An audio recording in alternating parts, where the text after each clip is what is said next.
प्यारे बच्चों, आज के वीडियो में हम लोग देखेंगे बच्चों के द्वारा जो डाउट्स प्रोबेबिलिटी एक्सरसाइज में आए हैं क्लास 11th में, उनका सॉल्यूशन देखेंगे।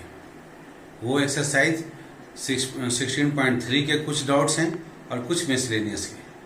तो आइए वन बाय वन करके हम उनके डाउट्स को देखते हैं। पहला डाउट आया है एक्सरसाइज 16.3 में क्वेश्चन नंबर 12 में। क्वेश्चन नंबर 12 दो पार्ट्स में, पार्ट 1 पार्ट 2। पार्ट 1 हम बता रहे हैं, पार्ट 2 आप उसी तरह से बना सकते हैं। पार्ट 1 में दिया है कि प्रोबेबिलिटी ऑफ ए का वैल्यू 0.5 है और दूसरा दिया है प्रोबेबिलिटी ऑफ बी का वैल्यू दिया हुआ है 0.7 और तीसरा दिया है probability of a intersection b बराबर 0.6। तो पूछ रहा है कि अगर इस तरह का वैल्यू दिया है तो क्या ये कंसिस्टेंट है, क्या ये संभव है? तो आप ध्यान से देखें, ए का प्रोबेबिलिटी है 0.5 और बी का प्रोबेबिलिटी है 0.7 और हम लोग जानते हैं कि ए इंटरसेक्शन बी का मतलब क्या होता है, जो ए में भी हो और जो बी में भी हो, ये पोर्शन हमारा कहलाता है ए इंटरसेक्शन बी कहलाता है। तो जब भी ए इंटरसेक्शन बी का पोर्शन जब भी लिया जाएगा, ये क्या होगा, छोटा होगा। इसका वैल्यू छोटा या बराबर हो सकता है कि पूरा का पूरा ये जो सेट ए है, सेट बी के अंदर में, तब पी ए इंटरसेक्शन बी का वैल्यू ए के बराबर आ सकता है, या पूरा का पूरा बी ए के अंदर में हो, ए इंटरसेक्शन बी का वैल्यू बी के बराबर भी हो सकता है। लेकिन इन दोनों का जो कॉमन है इंटरसेक्शन है, वो कभी भी ए से बड़ा या बी से बड़ा नहीं हो सकता है। आप यहां देख रहे हैं कि ए का वैल्यू जो दिया है वो 0.5 है और ए इंटरसेक्शन बी का वैल्यू उससे भी बड़ा 0.6 दे दिया गया है, जो कि संभव नहीं है। ऐसी पॉसिबिलिटी संभव नहीं है। So P A intersection B must be, since P A intersection B must be less than, या तो छोटा होना चाहिए या बहुत ज्यादा से ज्यादा होगा तो equal to p A and P b, ज्यादा से ज्यादा पी ए के बराबर होगा, नहीं तो पी बी के बराबर होगा। वो डिपेंड करता है कि ए बी के अंदर में है कि बी ए के अंदर में। यदि ए बी के अंदर में है तो ए इंटरसेक्शन बी ए के बराबर होगा, बी ए के अंदर में है तो ए इंटरसेक्शन बी बी के बराबर होगा। इसलिए इस तरह की पॉसिबिलिटी संभव नहीं है। So P A and P B are not consistent. ऐसे केस में ये संभावना नहीं है, इस तरह की पॉसिबिलिटी संभव नहीं है। इसी का दूसरा पार्ट को चेक करेंगे तो पी ए का जो वैल्यू दिया है, पी बी का वैल्यू दिया है और पी ए यूनियन बी का वैल्यू दिया हुआ है, उसे आप पी ए इंटरसेक्शन बी का वैल्यू दिया हुआ है तो उसे आप पी ए यूनियन बी निकाल कर चेक करेंगे तो वहां कहीं भी कोई समस्या नहीं है। उसका इंटरसेक्शन जब निकालते हैं तो इंटरसेक्शन का वैल्यू 0.1 आता है और वो आपका पीए से भी छोटा है, पीबी से भी छोटा है। तो इसका जो सेकंड पार्ट है वो सही आप पाएंगे, वो पॉसिबल है। आप बना के खुद से देख सकते हैं। आइए इसी एक्सरसाइज 16.3 का क्वेश्चन आया है, क्वेश्चन नंबर 19 डॉट्स के रूप में आया है। ये बहुत ही इंटरेस्टिंग क्वेश्चन है। वर्ड्स पे प्रॉब्लम दिया गया है, उसको हम लोग मैथमेटिकल फॉर्म में लिख लिए हैं। पीई इंटरसेक्शन एच का मतलब वो सारे विद्यार्थी, मतलब E for English and H for Hindi, वो सारे विद्यार्थी जो इंग्लिश में भी पास करते हैं एंड हिंदी में भी पास करते हैं। आप इसको वर्ड्स में चाहे तो लिख सकते हैं, probability of students who pass in English and Hindi both, दोनों में पास करने वाले हैं 0.5, उनकी प्रोबेबिलिटी है 0.5। दूसरा है नाइदर नॉर, वो किसी भी सब्जेक्ट में पास नहीं करते हैं। ये बहुत ही इंटरेस्टिंग है, इसी में प्रॉब्लम होता है बच्चों को, इसे ध्यान से देखिए। नाइदर नॉर का मतलब ना ही वो इंग्लिश में पास किए ना ही वो हिंदी में पास किए। तो इसको निकालने में दिक्कत होती है। तो सबसे पहले हम आइदर और निकालेंगे कि जो बच्चा इंग्लिश में पास करता है और हिंदी में पास करता है उसका क्या होगा। उसका होगा ई यूनियन एच, जो इंग्लिश में पास करे या हिंदी में पास करे या दोनों में पास करे। ये हो गया ई यूनियन एच। अब हमको निकालना है नाइदर नॉर। तो नाइदर का मतलब हो गया ना वो इंग्लिश में किया ना हिंदी में। तो इसका मतलब है कि टोटल प्रोबेबिलिटी जो 1 है उसमें से हम लोग दोनों में पास करने वाले प्रोबेबिलिटी को माइनस कर देंगे।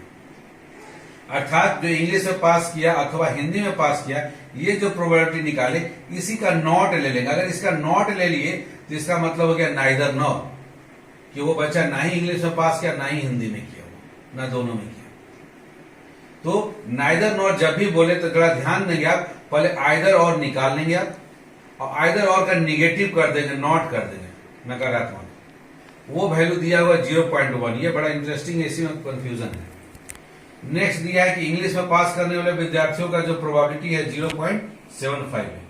पूछा जा रहा है तब हिंदी में पास करने वाले स्टूडेंट्स का प्रोबेबिलिटी क्या होगा। अब आइए, हम लोग पढ़ चुके हैं ऑलरेडी क्लास 10th में ही probability of A bar. Probability of A bar बराबर होता है 1 minus probability of A. Probability of not E का प्रोबेबिलिटी निकालना हो तो 1 माइनस प्रोबेबिलिटी ऑफ ई कर देते हैं। इसलिए ई यूनियन एच का प्रोबेबिलिटी के बार का प्रोबेबिलिटी पूछ रहा है तो क्या करेंगे, total probability 1 minus P union H. अब यहां पर आप वैल्यू रख दें, पी यूनियन एच को लेफ्ट हैंड साइड में लेके चले आए और ई यूनियन एच का जो बार का प्रोबेबिलिटी है उसको राइट हैंड साइड में लेके चले जाए। तो p e union h is equal to हो जाएगा 1 और माइनस उसमें से हम लोग इसका वैल्यू माइनस कर लेंगे। P e union h bar का वैल्यू 0.1 माइनस करेंगे, आंसर आ जाएगा 0.9। अर्थात probability of e union h का वैल्यू हो गया 0.9। अब हमारे पास फार्मूला है p union h is equal to p plus p h minus p e intersection h. इसमें वैल्यू रख दे, पी यूनियन एच का वैल्यू 0.9 प्लस पी एच का वैल्यू हमको निकालना है, पी का वैल्यू दिया हुआ 0.75 minus p e intersection H का वैल्यू दिया 0.5। 0.5 कहने का मतलब 0.50। अब 0.75 में से 0.50 माइनस कर दे तो ये हो गया 0.25। अब उस 0.25 को 0.9 में से सब्ट्रैक्ट कर दे तो पीएच का वैल्यू हो जाएगा 0.9 माइनस 0.25। अब 0.9 का मतलब 0.90, उसमें से 0.25 माइनस करेंगे तो आपका वैल्यू आ जाएगा 0.65। ये हो जाएगा हिंदी में पास करने वाले विद्यार्थियों का, स्टूडेंट्स का प्रोबेबिलिटी। आइए अब इसी एक्सरसाइज 16 एक्सरसाइज के मिसलेनियस में हम लोग चलते हैं। मिसलेनियस में डाउट्स में आया है क्वेश्चन नंबर 14 आया है। क्वेश्चन नंबर 14 में क्या है कि टोटल टिकट से जो बेचे गए उनकी संख्या है 10,000।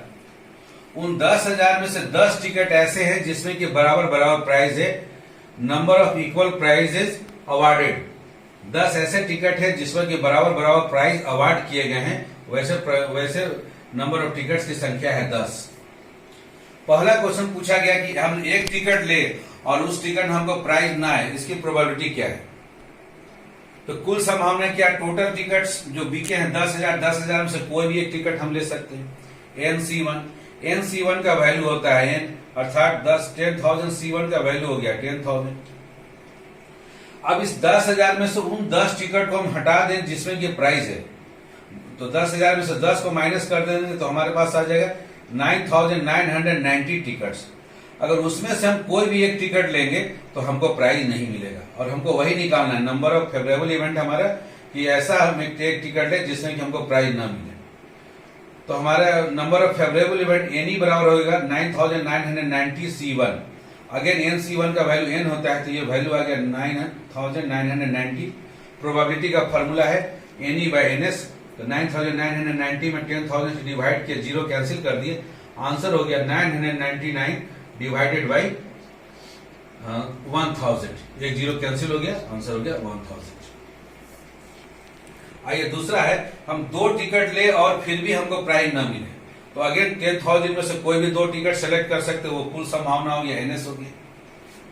और हमको प्राइज नहीं मिले तो इसका मतलब है कि 9,990 जो टिकट्स हैं जिनमें कि प्राइज नहीं है, उसी में से कोई 2 टिकट हम लेंगे तभी हमको प्राइज नहीं मिलेगा।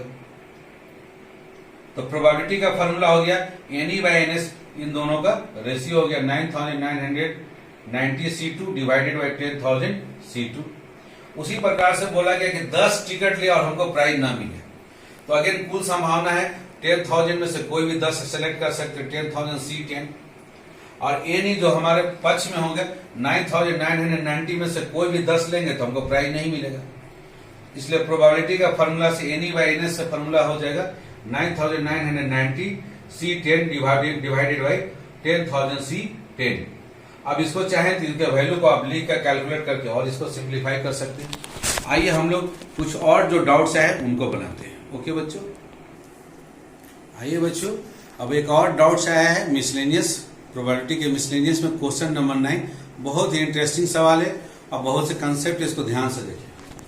हमें 4 डिजिट का नंबर बनाना है और अवेलेबल डिजिट्स है हमारे पास क्या क्या। बच्चों हमें 4 डिजिट्स का नंबर बनाना है और हमारे पास जो डिजिट्स अवेलेबल है वो ध्यान दे क्या क्या है, 0 है, 1 है, 3 है, 5 है एंड 7 है। इन्हीं 5 डिजिट से 4 डिजिट की संख्या बनानी है हमें। अब उन 4 डिजिट की संख्या कैसे बनानी है, ऐसी संख्या होनी चाहिए जो कि 5000 से बड़ी हो। तो 5000 से बड़ी जो भी संख्याएं होंगी उनके 10,000 के प्लेस में यूनिट 10, 100, 10,000 10,000 के प्लेस में जब भी हम 5 रखेंगे और कोई संख्या बनाएंगे तब वो 5000 से बड़ा आएगा, या 7 रखेंगे और कोई संख्या बनाएंगे तब भी वो 5000 से कोई बड़ा संख्या आएगा। इसलिए हमको जब भी 10,000 में नंबर रखना होगा तो या तो 5 रखेंगे या 7 रखेंगे। तो 5 या 7 10,000 के प्लेस को फिलअप करने के हमारे पास कितने वेज हो गए, हमारे पास 2 वेज हो गए। 2 तरीका से हम लोग फिलअप कर सकते हैं, या तो 5 रखे या 7 रखे। क्योंकि पहला केस में रिपीटेशन अलाउड है, एक बार 5 को इस्तेमाल किया तो दोबारा 5 फिर से आप लिख सकते हो, 3 बार लिख सकते हो, 4 बार तक आप लिख सकते हो। इसलिए अगला जो 100 प्लेस है, 100 प्लेस में कोई भी इन 5 में से कोई भी डिजिट्स यूज कर सकते हैं। वो कितने तरीका से कर सकते हैं, तो 5 वेज से कर सकते हैं। उसी प्रकार से 10 प्लेस में भी अगेन 0, 1, 3, 5, 7 किसी को भी रिपीट कर सकते हैं। कितने वेज में, तो 5 वेज में रिपीट कर सकते हैं। एंड यूनिट प्लेस में भी अगेन 0, 1, 3, 5, 7 में से किसी को भी रख सकते हैं, 5 वेज में रख सकते हैं। तो ये 4 डिजिट नंबर बनाने का टोटल नंबर ऑफ वेज क्या हो जाएगा, तो परम्यूटेशन कॉम्बिनेशन में पढ़े हैं बाय प्रिंसिपल ऑफ मल्टीप्लीकेशन। जब repetition of digit is allowed, जब repetition of digit allowed, digit को आप रिपीट कर सकते हैं। ऑल पॉसिबल आउटकम्स, तो all possible numbers of 4 digit which are greater than 5000, जो कि 5000 से बड़ा हो। तो बाय प्रिंसिपल ऑफ मल्टीप्लीकेशन से क्या हो जाएगा, 2 ways into 5 ways into 5 into 5, 2 into 5 into 5 into 5। इसको सॉल्व करेंगे, 5 2 जा 10, 5 5 जा 25, 25 इंटू 10 250 हो जाएगा ऑल पॉसिबल आउटकम्स। तो all possible numbers which are greater than 5000, 5000 से जो बड़े होंगे वो होंगे 250 विच आर मेड बाय, जो कि बनेंगे 0, 1, 3, 5 एंड 7 से। अब फेवरेबल इवेंट लेना है। फेवरेबल इवेंट ऐसा लेना है कि वो जो नंबर्स बने 4 डिजिट के वो 5 से डिविजिबल हो। तो आइए 5 से डिविजिबल हो और रिपीटेशन अलाउड है, तब इसका मतलब है कि यूनिट प्लेस में जब भी होगा या तो 0 होगा या 5 होगा, तभी नंबर 5 से डिविजिबल होगा, अदरवाइज 5 से डिविजिबल हो नहीं सकता है। यूनिट प्लेस में हर हालत में 0 होना होगा या 5 होना होगा। सो यूनिट प्लेस को फिल्ड अप करने का हमारे पास नंबर ऑफ वेज हो गया 2 वेज, और 10,000 को चूंकि 5000 से बड़ा नंबर बनाना है तो जब भी फिल्ड अप करेंगे या तो 5 से करेंगे या फिर 7 से करेंगे। तो 10,000 प्लेस को फिल्ड अप करने का नंबर ऑफ वेज हो गया हमारे पास 2। चूंकि रिपीटेशन अलाउड है तो अगेन हम 10 प्लेस या 100 प्लेस को इनमें से किसी भी 5 नंबर 5 डिजिट से 5 वे में हम लोग फिलअप कर सकते हैं। सो 10 प्लेस को 5 डिजिट से हम लोग 5 वे में फिलअप कर सकते हैं। उसी प्रकार से 100 प्लेस को किसी भी 5 डिजिट से 5 वे में फिलअप कर सकते हैं। So again by principle of multiplication से 4 digit numbers which are greater than 5000 and divisible by 5, 5 से डिविजिबल इज इक्वल टू क्या हो जाएगा, 2 इंटू 5 इंटू 5 इंटू 2, 2 5 जा 10 और 5 2 जा 10, 10 इंटू 10 100। तो इस केस में जब रिपीटेशन ऑफ डिजिट अलाउड हो तो इस बात की प्रोबेबिलिटी क्या होगी, जो कि 4 डिजिट नंबर हो, 5000 से बड़े हों और 5 से डिविजिबल हो, उसकी प्रायिकता क्या होगी, तो हो जाएगी n e by n s 100 by 250, 0 से कैंसिल हो गया, 5 से 5 2 जा 10 और 5 5 जा 25। तो इस बात की प्रोबेबिलिटी हो जाएगी 2/5। दूसरा और भी इंटरेस्टिंग केस है जब repetition of digit is not allowed, जब डिजिट को आप रिपीट नहीं कर सकते हैं। तो जब डिजिट को रिपीट नहीं कर सकते और हमको नंबर बनाना है 5000 से बड़ा नंबर बनाना है, तो वैसे केस में जब भी 10,000 का प्लेस होगा, जब भी भरा जाएगा या तो 5 से भरा जाएगा नहीं तो 7 से, तभी नंबर 5000 से बड़ा होगा, अदरवाइज संभव नहीं है। तो 10,000 प्लेस को 5 या 7 से भरने का कितना नंबर ऑफ वे होगा, नंबर ऑफ वेज हो जाएगा 2। किसी भी 2 तरीका से हम फिल्डअप कर सकते हैं। क्योंकि डिजिट को रिपीट नहीं कर सकते, एट ए टाइम कोई ना कोई एक डिजिट हम इस्तेमाल जरूर कर रहे हैं। जब 5 इस्तेमाल कर रहे हैं तो उसमें हमारे पास 4 डिजिट 7 7 3 1 0 ये फ्री होंगे। या जब 7 को इस्तेमाल कर रहे हैं तो 0, 1, 3, 5 फ्री होंगे बाकी के जगह को भरने के लिए। सो उस समय हमारा 100 प्लेस बाकी के बच्चों को किसी भी 4 डिजिट से हम लोग फिल्डअप कर सकते हैं 4 वेज में। अगेन जब हमारा 100 प्लेस भी फिल्डअप हो गया तो 2 डिजिट इंगेज हो गया, अब हमारे पास बच गया 3 डिजिट।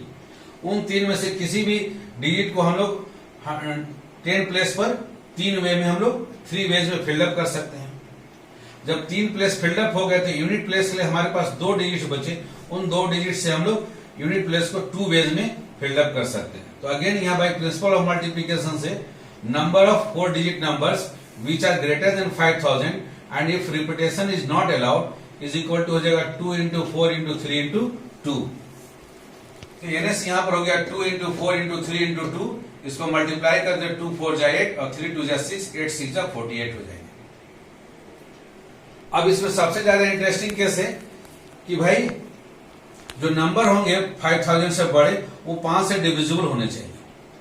तो जब 5 से डिविजिबल होने चाहिए तो जरूरी है कि यूनिट प्लेस जब भी होगा 0 से फिल्डअप होगा, और यदि वो नंबर 5 से स्टार्ट होने वाला है तो 5 को आप यहां दोबारा लिख नहीं सकते क्योंकि रिपीटेशन इज नॉट अलाउड। तब आप फिक्स हो गए कि जब भी यूनिट प्लेस में होगा तो 0 होगा और 10,000 प्लेस में होगा तो 5 होगा। 5 रखिएगा मात्र 1 वे में होगा, 0 रखिएगा यहाँ पर 1 वे में, आप कोई दूसरा को ले नहीं सकते। तो 2 नंबर यूज हो गए तो बच गया हमारे पास 3 डिजिट। उन 3 डिजिट में से किसी को भी 100 प्लेस में रख सकते हैं इन 3 वेज में। अब एक और डिजिट यहाँ यूज हो गया तो बच गया रिमेनिंग 2 डिजिट्स। उन 2 डिजिट्स में से किसी एक को भी आप 10 प्लेस में 2 वे में फिल्डअप कर सकते हैं। तो प्रिंसिपल ऑफ मल्टीप्लीकेशन से यहाँ total number of words which are begin with 5 या greater than 5000 and divisible by 5, और 5 से वो डिविजिबल भी हो। इस क्या हो जाएगा 1 into 3 into 2 into 1। आपका काम हो गया, 5000 से बड़ा संख्या बन गया और वो 5 से डिविजिबल भी बन गया। अथवा और इस केस में काम हुआ। दूसरा केस में हो सकता है कि आप 7 से बनने वाले 4 डिजिट नंबर ले, वो भी आपका 5000 से बड़ा होगा। और जब 7 से बनने वाले नंबर ले रहे हैं तो वहां यूनिट प्लेस उस समय आप 0 को भी रख सकते हैं या 5 को भी रख सकते हैं, लेकिन एट ए टाइम किसी एक को ही रखेंगे। लेकिन यहाँ पर 2 ऑप्शन है, दोनों में से किसी एक को रख सकते हैं। तो यूनिट प्लेस को फिल्डअप करने का 2 वेज है आपके पास, और 10,000 प्लेस को तो जब भी फिल्डअप करना 7 से 1 वे में ही। बाकी जब 2 डिजिट यूज हो गया तो बच गया आपके पास 3 डिजिट। उन 3 में से किसी को भी आप 10,000 प्लेस में से यूज कर सकते हैं इन 3 वेज में। अगेन एक डिजिट जब आप यूज कर लिए 10,000 प्लेस में, 3 प्लेसेस में 3 डिजिट्स यूज हो गए तो आपके पास रिमेनिंग बच गए 2 डिजिट्स। उन 2 डिजिट्स को आप 10 प्लेस में किसी भी 2 तरीके से फिल्डअप कर सकते हैं। तो again by principle of multiplication से टोटल नंबर ऑफ वेज हो जाएंगे यहाँ पर 1 into 3 into 2 into 2। चूंकि हमारा पहला केस में भी नंबर बन गया 5000 से बड़ा और जो कि 5 से डिविजिबल है, अथवा दूसरा केस में भी नंबर बन गया जो कि 5000 से बड़ा है और 5 से डिविजिबल है। क्योंकि ये अथवा का केस है और क्या केस है, तो यहाँ प्रिंसिपल ऑफ एडिशन की वजह से दोनों नंबर ऑफ वेज क्या हो जाएंगे, ऐड हो जाएंगे। तो यहाँ दोनों प्रिंसिपल लगेंगे, बाय प्रिंसिपल ऑफ मल्टीप्लीकेशन भी एंड प्रिंसिपल ऑफ एडिशन भी लगेगा। पहला वाला केस में जब 5 से नंबर बिगिन हो रहा है और यूनिट प्लेस में आपका 0 है तो उसमें नंबर ऑफ जो 4 डिजिट नंबर्स होंगे वो क्या हो जाएगा बाय प्रिंसिपल ऑफ मल्टीप्लीकेशन से 1 into 3 into 2 into 1 जो कि हो गया 6। अथवा और इसमें केस में कंप्लीट हो गया अथवा, इसलिए प्लस। दूसरा केस में जो कि 5000 से बड़े नंबर जो कि 7 से स्टार्ट हो रहे हैं और यूनिट प्लेस में जिनका 5 या 0 है, वैसे कितने नंबर्स हैं, तो 1 into 3 into 2 into 2, ये हो गया 3 2 जा 6 2 जा 12, दोनों को ऐड कर दिए हो गया 18। तो when repetition of digit is not allowed, जब डिजिट का रिपीटेशन अलाउड नहीं है, इस केस में probability of 4 digit numbers, 4 digit number का probability which is greater than 5000 and divisible by 5 is equal to क्या होगा, एनी बाय एनएस। एनी का वैल्यू है 18 और एनएस का वैल्यू है 48। इसको 6 से कैंसिल करें, 6 3 जा 18 और 6 8 जा 48, तो ये 3/8 आपका आंसर हो जाएगा। तो बच्चों आपने देखा कि कैसे प्रोबेबिलिटी के क्वेश्चन में हम लोग परम्यूटेशन एंड कॉम्बिनेशन के कंसेप्ट को हम लोग यूज करते हैं। इसीलिए प्रोबेबिलिटी को बनाने से पहले मैंने आप लोगों को परम्यूटेशन एंड कॉम्बिनेशन बता दिया है। इसके बावजूद कोई डाउट्स रह गया प्रोबेबिलिटी में तो आप मेरे कमेंट बॉक्स में लिखना ना भूलें, ताकि आपको नेक्स्ट वीडियो में उनका सोल्यूशन मैं प्रोवाइड कर सकूं। ओके, वीडियो पसंद आता है लाइक एंड सब्सक्राइब करें, बेल आइकन दबाना ना भूलें, ताकि आपका सोल्यूशन जब भी बने तो आपको नोटिफिकेशन उसका प्राप्त हो। ओके बच्चों, थैंक यू सो मच।